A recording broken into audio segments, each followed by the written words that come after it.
ስሙን እየጠሩ ሲያሞጋግሱት ደህና አገር መሰለኝ ሳኡዲ ሲሉት ከዚያ ከነስቼ ከሸዋሮቢት ኮምቦልቻ ገባሁኝ ሐሙስ ቀን ሌሊት። አልጋዬን ከፍዬ ኮምቦልቻ አደርኩና ወደ ደጋን ሄድኩኝ ጠዋት በመኪና ከሹፌሩ አጠገብ ቁጭ ብዬ ጋቢና። ደጋን ውሏቸውን ሲቅሙ ዋሉና በአይሮፍ መኪና ከዚያ ጫኑንና ውሃ ልማዶሉ ሌሊት በምርቃና። ከዛማ በኋላ ስደርስ ውሃ ልማት ወዴም ከረበሸ ልቤን ፍራት ፍራት።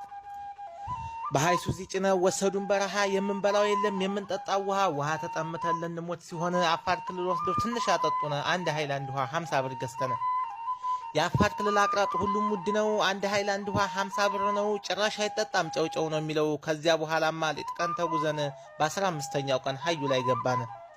3 ቀን አደርንና ወሰዱን ባህሩ ይጭኑን ጀመረ እያነባበሩ። ዶኒኩ ትልቅ ነው ሹፌሩ ሱማሌ ለሰው ልጅ ያዝኑም ያላቸው ጭካኔ።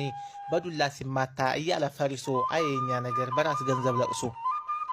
ያንን ጥቁር ውሃ ለጉድ እያማታ የሚቆመውን ሰው በዱላ እየመታ የመን ወስዶ ጣለን ሲመሽ ወደ ማታ።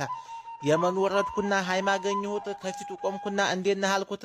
ምን አገባህ አለኝ እስኪ ተመልከታ ሳዋይ ነው ለካ እኔ አላወቅኩት። አሁን ዝም ብለህ አለኝ ውሃ ጠጣ ትንሽ ቆየት ብሎ አሳሩን ሊያመጣ።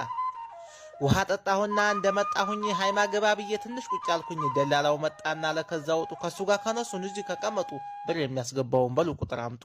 ያለውም ሲሰጥ የሌለው ሲያፈጥ ጥፊ ካልቸው መጣ የዱላ ቆመጥ። ከዚያ መረጡና ብር ያስገቡትን ወደ አራጎጫ ነው። በአራተኛው ቀን እነኛ ምስኪኖች ብር ያልገባላቸው በዱላ እየመቱ ከጫወቱባቸው። የየመን ደላላ ተው እንከባበር እዛው እኮ አትቀርም ትመጣለህ ሀገር።